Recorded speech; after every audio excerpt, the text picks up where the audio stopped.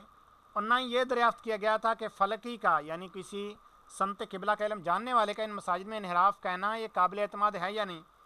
جو بعد کی عبادت اور فتاوی خیریہ سے استفادہ کا اشعار فرمایا جائے۔ نیز سوال یہ بھی نہیں تھا کہ قول فلکی کے اعتبار و عدم اعتبار میں اختلاف کس وقت ہے، جو شامی کی دوسری عبارت لکھی گئی۔ نہ ہی یہ بات پوچھی گئی تھی کہ جمہور مسلمین نے جس سمت مساجد بنائی ہیں ان کو غلط کہنا کیسا ہے کہ اس جواب سے افادہ بخشا جائے کہ ان کو غلط نہ کہنا چاہیے۔ نیز سائل نے یہ بھی نہیں پوچھا تھا کہ جو شخص اپنے قواعد کو صحیح گمان کر کے تھوڑا بہت تفاوض مساجد عامہ میں ثابت کرے، اس سے سمت قبلہ کا غلط ہونا لازم آتا ہے یا نہیں، جو جواب میں ارشاد ہوا کہ اس سے سمت قبلہ کا غلط ہونا لازم نہیں آیا۔ نہ ہی سائل نے یہ دریافت کیا تھا کہ دور والوں کے لیے اصابت عین چاہیے یا اصابت جہت، یعنی عین سمت قبلہ کو چاہیے یا 45 درجے کے اندر چل جائے گا کہ قول در مختار پیش کرنے اور شامی دیکھنے کی ہدایت فرمائی جائے۔ اور نہ ہی سائل کا یہ سوال تھا کہ دور والوں کو سوائے جہت کے اور کچھ معلوم ہو سکتا ہے یا نہیں، جو یہ جواب ہو کہ دور والوں کو سوائے جہت کے اور کیا معلوم ہو سکتا ہے۔ نہ سوال یہ تھا کہ دور والوں کے لیے عین قبلہ کی طرف متوجہ ہونے کا کوئی ذریعہ ہے یا نہیں، کہ جواب میں ارشاد ہوا کہ عین کعبہ کی طرف متوجہ ہونے کا ہمارے پاس کیا ذریعہ ہے۔ سائل نے اپنا خیال لکھا تھا کہ کلکتہ، الہ آباد، پٹنہ، گیا میں دکن طرف مڑ کر کھڑا ہونے میں استقبال قبلہ ہوگا۔ اس کا جواب کچھ نہیں آیا کہ یہ خیال صحیح ہے یا غلط۔ سائل نے ایک مولوی صاحب کا قول لکھ کر کہ وہ ان شہروں میں ذرا اتر یعنی شمال کی طرف مڑ کر کھڑے ہونے کو کہتے ہیں، اس کی تصحیح یا تغلیط چاہی تھی۔ اس کے متعلق بھی کوئی جواب نہیں آیا۔ ان کا یہ کہنا صحیح ہے یا غلط کہ سائل نے صراحت نفس سے مسئلہ دریافت کیا تھا کہ ان شہروں میں نمازی کو کس طرف مڑ کر کھڑا ہونا چاہیے یا ٹھیک پچھم کی طرف یعنی مغرب کی طرف، اس کا کچھ بھی جواب نہیں آیا۔ غرض سائل نے جن 3 چیزوں کو دریافت کیا تھا اس کو تو ہاتھ نہیں لگایا، اور 10 باتیں جو جواب میں تحریر کی گئی ہیں وہ بالائی باتیں ہیں جن سے اصلاً سوال ہی نہیں تھا۔ ایسا معلوم ہوتا ہے کہ شاید سمت قبلہ ہی کے متعلق اور کسی نے استفتاء بھیجا ہو اور ان 10 باتوں کا دریافت کیا ہو۔ بھولے سے اس کا جواب سائل کے پوسٹ کارڈ پر لکھا گیا اور یہاں کا پتہ لکھا ہونے کی وجہ سے یہاں چلا آیا، اور سائل کے سوالوں کا جواب وہاں چلا گیا ہو۔ خیر بارکیف جو کچھ بھی ہو، یہ جواب ایسا ہی ہے کہ اس جواب دینے سے نہ دینا بہتر تھا۔ تھانہ بھون کے بعد دوسرا خط امرتسر سے آیا، مگر جواب کے بدلے ایک مطبوعہ اشتہار تھا جس میں خریداری اخبار کی ترغیب کے علاوہ لکھا تھا کہ جواب کے لیے لفافے کے علاوہ 1 آنا غریب فنڈ کے لیے بھیجنا چاہیے، تب جواب جائے گا۔ چنانچہ ان کو دوبارہ جواب لکھا گیا، یعنی کہ پیسے بھی بھیجے گئے۔ اب ان کا جو جواب آیا، مولانا مکرم وعلیکم السلام، لفافہ موصول ہوا، مس اعلان سے نہ واقف نہ تھا ورنہ اس اداعت مال کی نوبت نہ آتی۔ جواب کے لیے لفافہ اور غریب فنڈ کے لیے ٹکٹ 1 آنا کا مرسل ہے، مہربانی فرما کر جواب سے مطلع فرما کر معذور ہوں۔ بہتر ہوتا کہ عام افادہ کی غرض سے اخبار اہل حدیث میں شائع فرما دیتے۔ چنانچہ اس دفعہ یہ جواب موصول ہوا، یعنی یہ تو مفتی صاحب نے بھیجا جواب واپس، کہ ہندوستان کا قبلہ جنوب شمال کے مابین ہے۔ صدقے جاؤں، عین جنوب اور عین شمال کے مابین پورے 90 بلکہ 180 کا اینگل بنتا ہے، اس کے مابین ہے ہندوستان سارا۔ یعنی پہلا تو یہ غلطی ایک بیان کی، اب اگلے ایک غلط جملہ کیا فرما رہے ہیں کہ ہندوستان سارا ہجر اسود کے کونے میں ہے۔ شریعت نے اتنی موشگافی کی تکلیف نہیں دی، یعنی پریشانی نہیں رکھی، زیادہ مشقت نہیں رکھی، زیادہ تحقیق نہیں رکھی۔ ما بین الجنوب والشمال قبلۃ واللہ تعالی عالم۔ مجھے مشہور مولوی فاضل کے اس جواب سے جس قدر تعجب ہوتا ہے، اس سے زیادہ مفتی ظفر الدین بہاری صاحب فرماتے ہیں حیرت ہوتی ہے کہ جب یہی جواب دینا تھا تو جوابی پوسٹ کارڈ پر بھی آ سکتا ہے، یہ نہ صحیح تو اشتہار کے لفافہ میں ایک پرزہ پر لکھ کر بھیج سکتے تھے۔ آخر اس کی کیا ضرورت تھی کہ سائل کا 3 آنا صراف کر کے خرچ کروا کر 1 آنا اپنے غریب فنڈ کے لیے موصول کریں اور جواب ایسا دیں کہ اس سے ارشاد ہوتا ہے کہ ہندوستان کا قبلہ جنوب و شمال کے مابین ہے۔ کیا ہندوستان کے ہر شہر، ہر قصبہ، ہر مقام کا قبلہ ہر وہ نقطہ ہے جو مابین جنوب و شمال ہے؟ ظاہر ہے کہ ایسا ہرگز نہیں، بلکہ ہر مقام کا ایک خاص نقطہ ہے جو مابین جنوب و شمال واقع ہے، یعنی عین جنوب و شمال کے مابین واقع ہیں۔ ان 4 شہروں میں سمت قبلہ کے لیے خاص انہی نکات سے سوال تھا تو پھر عام گول مول بات سائل کو کیا فائدہ دے سکتی ہے اور اسے کیا معلوم کر سکتا ہے اور ان شہروں میں کس طرح منہ کر کے نماز پڑھنا حکم شرع سمجھے گا؟ علاوہ بری جنوب و شمال کے مابین تو سوائے ان دو نقطوں کے پورے دائرے کو شامل ہے۔ یہ بھی نہ لکھا کہ مابین شمال شرقن یا غربن کس طرف قبلہ ہے، بلکہ اس کو ایسے نقطوں سے تعبیر کیا کہ شرقن ہی ہونا متبادر ہے، کہ شمال و جنوب کے درمیان نہیں فرماتے بلکہ جنوب و شمال کے درمیان، کیونکہ جو 360 والا کمپاس ہے اس سے شمال سے جنوب کی طرف آتے ہیں قبلے، تو میل مشرق آتا ہے، تو لہٰذا مشرق ہونا ظاہر ہے، لگ رہا ہے یہاں سے ظاہر ہے کہ اسلامی عربی فارسی اردو رسم خط دائیں سے بائیں کو سطر جاتی ہے، یوں ہی دائیں دائرہ کھینچنے میں خط کا یہی حال ہے، تو جنوب و شمال کے درمیان سے وہی کوس متبادر ہوگی جو پورب طرف ہے۔ تو مطلب یہ ہوا کہ ہندوستان کا قبلہ پورب یعنی مشرق جانب جنوب و شمال کے درمیان ہے۔ آگے ارشاد ہوتا ہے ہندوستان سارا حجر اسود کے کونے میں ہے۔ آج تک تو سب لوگ یہی کہتے سنتے آئے ہیں کہ ظرف کو مظروف سے بڑا ہونا چاہیے، برابر بھی ظرفیت کی صلاحیت نہیں رکھتا، مگر یہ عجیب بات ہے کہ سارا ہندوستان جو 8 درجے عرض سے 34 درجے عرض اور 60 درجے طول سے 104 درجے تک طولن آباد ہے، اتنی وسیع آبادی جس کا رقبہ 10,50,000 مربع میل ہے، وہ نہ ملک عرب بلکہ پورا صوبہ حجاز، نہ شہر مکہ معظمہ، نہ بیت اللہ شریف، نہ اس کی دیوار، نہ حجر اسود، بلکہ حجر اسود کے بھی کونے میں آ گیا یہ پورا بر صغیر۔ انا للہ و انا الیہ راجعون۔ اور اگر یہ مراد ہو کہ ہندوستان حجر اسود کی سمت میں ہے تو یہ بھی غلط ہے۔ حجر اسود خانہ کعبہ کے جنوبی دیوار میں ہے، نہ شرقی میں، اور اگر بالفرض ہو بھی تو اس کو جواب سے کیا تعلق؟ ہندوستان 8 درجے سے لے کر 34 درجے تک ارضاً آباد ہے، مکہ معظمہ 21 درجے 40 پر ہے۔ آگے ارشاد ہوتا ہے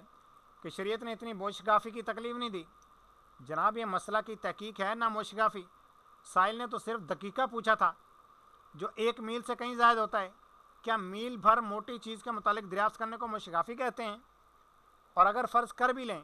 تکلیف نہیں دی تو ممانعت بھی تو نہیں کی ہے۔ یہ آئے دن ان مسائل میں جو سنیوں کے خلاف آپ کے یہاں مروج و معتقد ہیں تحریرات کا سلسلہ ہوا کرتا ہے کہ شریعت نے اس کی تکلیف دی ہے۔ علاوہ بری قرآن شریف میں جو فولی وجہ کا شطر المسجد الحرام اور فولو وجوہکم شطرہ کا حکم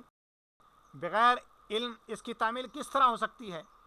کیا ما بین جنوب و شمال کسی طرح منہ کر لیجئے شطر المسجد الحرام ہو جائے گا؟ کیا جناب کو خبر ہے کہ بیت المقدس کعبہ منسوخہ بھی بین الجنوب و شمال ہی ہے؟ کیا آپ کی تحقیق میں خانہ کعبہ کی طرف منہ کیجئے یا بیت المقدس کی طرف ہر طرف نماز ہو جائے گی؟ آگے ارشاد ہوتا ہے ما بین الجنوب و شمال قبلۃن، یہ آیت قرآن شریف کی تو ہے نہیں، ضروری ہے کہ حدیث ہوگی، اس لیے قرآن و حدیث کے سوا اور کسی سے تو استناد ہی جائز نہیں، سند لینا دلیل لینا ہی جائز نہیں۔ مہربانی فرما کر ارشاد فرما دیجئے یہ حدیث کیسی ہے، صحیح ہے یا ضعیف ہے یا موضوع ہے، کس کتاب میں کس محدث نے کس روایت کے ذریعے اس کو روایت کیا ہے؟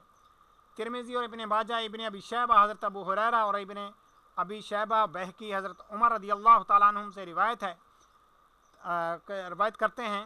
کہ حضور اقدس صلی اللہ تعالیٰ علیہ وسلم فرماتے ہیں ما بین المشرق والمغرب قبلۃن۔ اس حدیث صحیح کے معارض آپ کی پیش کردہ وہ روایت ہے، ذرا تطبیق دیجئے تو بہتر ہے کہ کیا وہ ٹکڑا حدیث کا ہے یا اپنے جواب کو عوام کی نظروں میں بھاری بھرکم بنانے کے لیے جو جواب دیا تھا اسی کا ایک ٹکڑا عربی میں لکھ دیا کہ عوام خیال کریں کہ جناب جواب مدلل ہے، مگر یہ خیال نہ کیا کہ اہل علم جو آپ کی اس اردو عبارت کو محمل جانتے ہیں، ہندوستان کا سمت قبلہ جنوب و شمال کے مابین ہے، وہ آپ کی عربی ما بین الجنوبی و شمالی قبلۃ ان کو بھی بے معنی جانیں گے۔ پھر اس تطویل الاتامل کا کیا حاصل؟ کیا جناب کو وہ حدیث شریف یاد ہے اذا آتیتم الغائط فلا تستقبلوا القبلۃ ولا تستدبروها، کہ جب تم غائط کے لیے آؤ یعنی قضائے حاجت کے لیے آؤ تو قبلے کو نہ تو منہ کرو اور نہ ہی پیٹھ کرو، رواہ الشیخان۔ اور آپ کے خیال میں ما بین الجنوب و شمال قبلہ ہے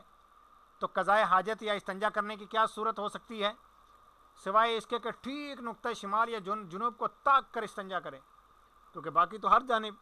ما بین الجنوب و شمال ہو گیا، یعنی یا تو صرف عین شمال کو بیٹھ سکتا ہے یا صرف عین جنوب کو ہو سکتا ہے، اس کے علاوہ قضاء حاجت کے لیے کوئی بیٹھ ہی نہیں سکتا۔ کیوں جناب؟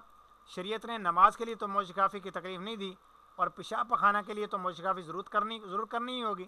ورنہ آپ کا فتویٰ صحیح مان کر اس حدیث صحیح متفق علیہ کی تعمیل کس طرح ہو سکے گی؟ افسوس کہ اپنی مولویت ہی کو رکھنے کو جواب کی زحمت اٹھائی۔ اس سے 1000 درجے بہتر ہوتا کہ آپ جان لیتے کہ میں اس فن سے ناواقف ہوں اور واقف فن سے پوچھنے کی ہدایت کرتے۔ اس کے بعد تیسرا جواب سہارنپور سے آیا۔ الجواب حامدم و معلمن و مسلمن، عرض بلد نصف النہار کی اس چھوٹی قوس کو کہتے ہیں جو مود النہار اور افق کے قطب کے درمیان ہو۔ پس ممالک مذکورہ چونکہ مکہ مکرمہ سے شرق کی طرف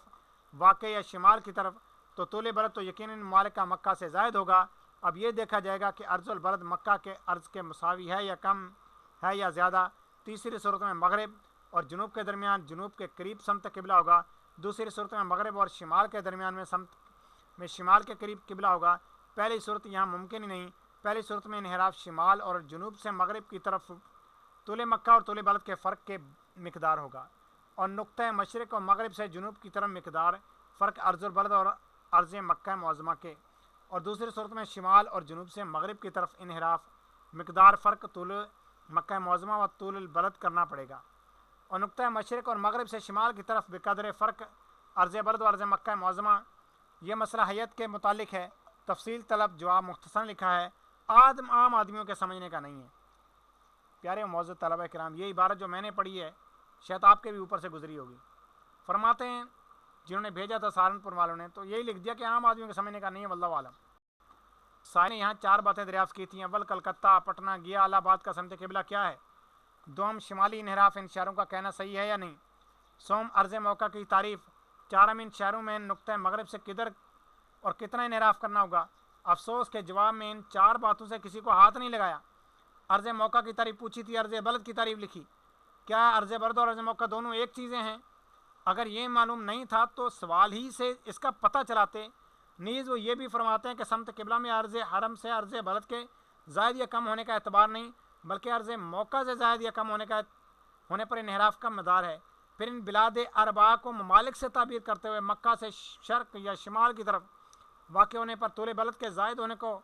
متفرع کرنا عجیب حیت دانی ہے۔ طول بلد میں شمال یا جنوب کو کیا دخل؟ جب 4 شہروں کا سمت قبلہ دریافت کیا گیا تھا، وہ بھی نام بنام گنوا دیے گئے تھے، تو یہ تعمیم کہ دیکھا جائے گا کہ عرض بلد مکہ کے عرض کے مساوی ہے یا کم ہے یا زیادہ، آخر دیکھے گا کون؟ سائل نے اسی لیے تو سوال کیا تھا کہ جناب مجیب صاحب ان 4 شہروں کو دیکھیں، ان کے عرض کیسے ہیں، مساوی ہیں یا زائد یا کم؟ مگر ان شہروں کا عرض بلد معلوم ہو جب تو دیکھیں۔ کاش سائل کے ان الفاظ کو بغور دیکھتے کہ چونکہ یہ سب شہر مکہ معظمہ سے زائد العرض ہیں، تو اس بے محل تشکیک میں پڑھ کر تضییع اوقات نہ فرماتے اور غلط جواب دے کر اپنا بھرم نہ کھولتے۔ ارشاد ہوتا ہے تیسری صورت میں مغرب اور جنوب کے درمیان میں جنوب کے قریب سمت قبلہ ہوگا۔ اولاً یہ قاعدہ ہی بالکل غلط ہے اس صورت میں کہ بلد مکہ معظمہ سے طول عرض دونوں ہی زائد ہوں، جیسا کہ تیسری صورت میں فرض کیا گیا، تو قبلہ کبھی ٹھیک نقطہ مغرب کو ہوتا ہے، کبھی شمال کو اور کبھی جنوب کو۔ شرح ملخص چکمینی میں فاضل رومی فرماتے ہیں وَعَلَمْ أَنَّ سَمْتَ الرَّأْسِ مَكَّةٌ فِي هَذَا الْقِسْمِ أي الذي طوله وعرضه أكثر من طول مكة وعرضها يمكن يقع على دائرة أول الصمود البلد، دائرہ اول الصمود پر پڑے گا۔ آگے پھر یہ پوری عربی عبارت ہے، یعنی جبکہ طول و عرض مکہ معظمہ سے زائد ہو، یعنی بلد مکہ معظمہ سے شرقی شمالی ہو، ممکن ہے کہ سمت الراس مکہ بلد مفروض کے دائرہ اول الصمود پر واقع ہو، تو اس صورت میں سمت قبلہ ٹھیک نقطہ مغرب ہوگا، اور جو خط اس پر ہو کر گزرے گا خط مشرق و مغرب ہوگا، اور یہی ہو سکتا ہے کہ سمت الراس مکہ بلد مفروض کے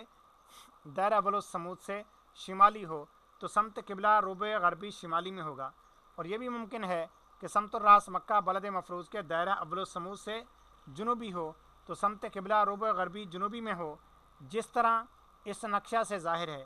جو کتاب میں ہے۔ بچندی کا خلاصہ یہ ہے کہ اس مقام کی تشریح یہ ہے کہ دائرہ ابوالسمود عمود النہار سے نقطۂ مغرب و مشرق پر تقاطع کرتا ہے، ان دونوں کا غایت البعد بقدر ارض البلد کی ہوتا ہے، اور دائرۃ المیل کی جتنی قوسیں ان دونوں کے درمیان بلکہ تمام آفاق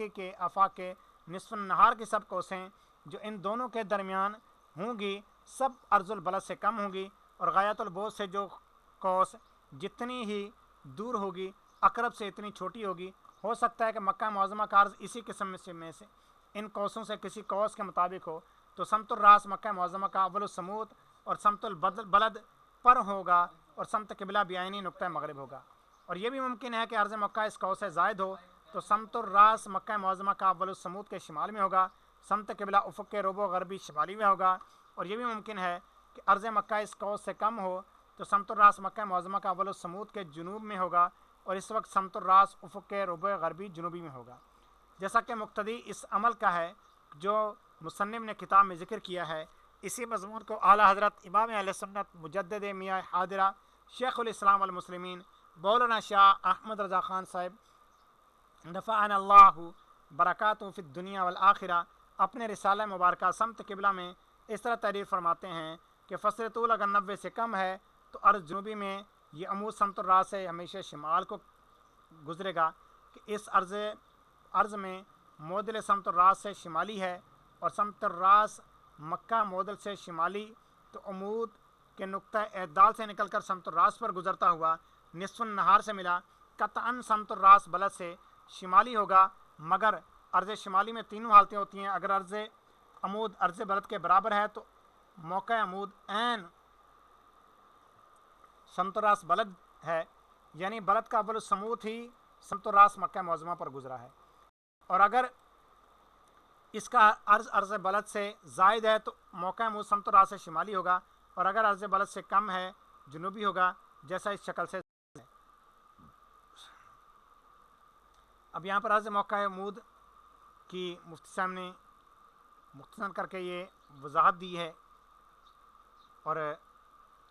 پھر آگے اب بیان ہوتا ہے